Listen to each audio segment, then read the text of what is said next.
पिछले 4 दिन में साउथ कश्मीर में 2 काफ़ी बड़े और सक्सेसफुल ऑपरेशंस हुए हैं और आपकी तरफ से, मीडिया की तरफ से काफ़ी क्वेश्चंस थे और आप इसके बारे में डिटेल्स जानना चाहते थे। तो आज इस प्रेस ब्रीफिंग को हमने ऑर्गेनाइज किया है क्योंकि पिछले जब तक ये ऑपरेशन चल रहे थे बैक टू बैक, तब तक आपके साथ इंटरेक्शन नहीं हो पाया था।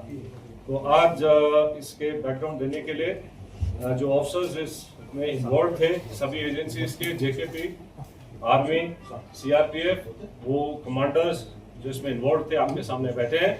और आज की प्रोसीडिंग्स को स्टार्ट करने के लिए मैं सबसे पहले आईजी कश्मीर रेंज विद्या साहब से रिक्वेस्ट करता हूं कि he can start with opening remarks.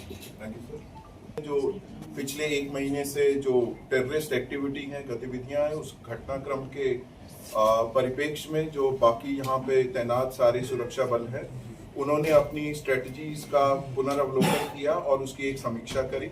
और इसी समीक्षा के तहत जो है हम लोगों का बहुत इंटेंसिफाइड फोकस ऑपरेशन पे रहा और इसी इंटेंसिफाइड फोकस और आपसी तालमेल और कोऑर्डिनेशन के तहत हम लोगों ने पिछले 48 घंटों में 2 सक्सेसफुल ऑपरेशन यहाँ अंजाम दिए हैं, जिसमें हम लोगों को बहुत ही सिग्निफिकेंट जो है अचीवमेंट मिली है। इन दोनों ऑपरेशंस में CRP, army, Jammu Kashmir police का शाना बशाना रोल रहा है और इन लोगों ने, हमारे जवानों ने और हमारे अफसरों ने कंधे से कंधा मिला के इन ऑपरेशंस को अंजाम दिया है।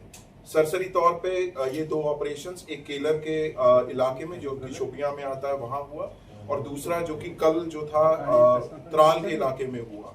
इन दोनों ऑपरेशंस में 6 टेररिस्ट को न्यूट्रलाइज किया गया।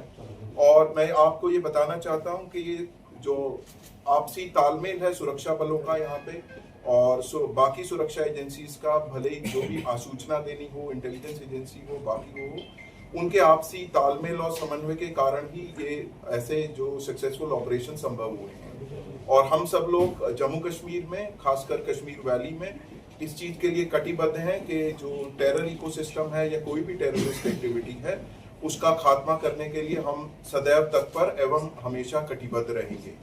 अब मैं जीओसी विक्टर फोर्स से रिक्वेस्ट करूंगा कि वो आपको अपने जो हिस्से का पक्षसार दें। थैंक यू अजीज साहब। मैं आपको जो ये 2 ऑपरेशंस हुए उनको एग्जैक्टली कैसे अनफोल्ड हुए उसके बारे में ब्रीफली बताऊंगा। तो 22 से जब से पहलगाम अटैक हुआ है उसके बाद से हमने कई एरियाज को एक फोकस एरिया बनाया था, जिनको कि हम एक फोकस वे में टारगेट करेंगे। और जैसे हमें इंटेलिजेंस इनपुट्स आ रहे थे कि जो टेररिस्ट ग्रुप्स हैं वो अब बर्फ पिघलने के बाद जंगलों में हायर रीचेस में चले गए हैं। और इसको ध्यान में रखते हुए जो हायर रीचेस हैं, जो ऊंचे पहाड़ों में जो जंगल्स हैं, वहां पर हमारी डोमिनेशन पार्टीज कंटिन्यूसली डिप्लॉयड थी। 12 तारीख की रात को शोपियां के इलाके में जो काटोहलन फॉरेस्ट है और स्पेसिफिकली केलर के एरिया में हमारे को इनपुट आया कि एक टेररिस्ट ग्रुप वहां पर हो सकता है। तो जो पार्टीज वहां पर डोमिनेशन के लिए पहले से ही डिप्लॉयड थी काफी टाइम से, उन्होंने अपने आप को रिलोकेट किया, उस जगह के ऊपर फोकस होके क्लोज इन हुए। और सुबह के टाइम पे जब उनको वहां पर 13th की मॉर्निंग को जब एक सस्पिशियस मूवमेंट दिखाई दी, तो पार्टीज ने क्लोज इन करके उनको चैलेंज किया। और चैलेंज करने के ऊपर जो है जो टेररिस्ट थे उन्होंने तुरंत फायर खोला। उसके बाद एक एनकाउंटर स्टार्ट हुआ, लेकिन पार्टीज ने क्लोज इन करके उनको न्यूट्रलाइज किया।